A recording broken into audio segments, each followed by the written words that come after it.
आणि कल्याणमधून एक मोठी बातमी। कल्याण पश्चिम मतदारसंघात शिंदे गट आणि ठाकरे गटात जोरदार राडा झालाय। शिवसेना शिंदे गटाचे उमेदवार विश्वनाथ भोईर यांचा चुलत भाऊ सुमित भोईर बूथ टेबलवर त्याने दुचाकी घातली असा आरोप आहे। ठाकरे गटाच्या कार्यकर्त्यांना मारहाण झालेली आहे, जीवे ठार मारण्याची धमकी देण्यात आली आहे।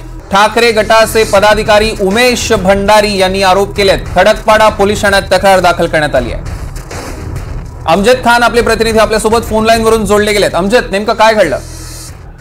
सौरभ, कल्याण पश्चिम विधानसभा मतदारसंघातील उमरडे हा परिसर, या परिसरात उद्धव बाळासाहेब ठाकरे पक्षाचे जे कार्यकर्ते आहेत त्यांनी बूथ लावला होता, बूथ टेबल लावला होता। त्या ठिकाणी त्यांचा असा आरोप आहे की विद्यमान आमदारांनी शिवसेना शिंदे गटाचे उमेदवार विश्वनाथ भोईर यांचे चुलत भाऊ सुमित भोईर त्या ठिकाणी आले आणि या दुचाकी बूथ टेबलवर घातली आणि जे कार्यकर्ते त्या ठिकाणी होते त्यांना मारहाण केली आणि या ठिकाणी परत दिसले तर जीवे ठार मारू अशी धमकी दिली। या प्रकरणात शाखा प्रमुख आहे ठाकरे गटाचे उमेश भंडारी यांनी खडकपाडा पोलीस ठाण्यात तक्रार दिली आहे। सध्या या प्रकरणाचा तपास आता पोलीस करताय। मात्र या ठिकाणी ज्या प्रकारे हा राडा झालाय, कल्याणमध्ये जे निवडणूक सुरू आहे, निवडणूक अधिकारी त्या ठिकाणी जाऊन परिस्थितीचा आढावा घेतला आहे।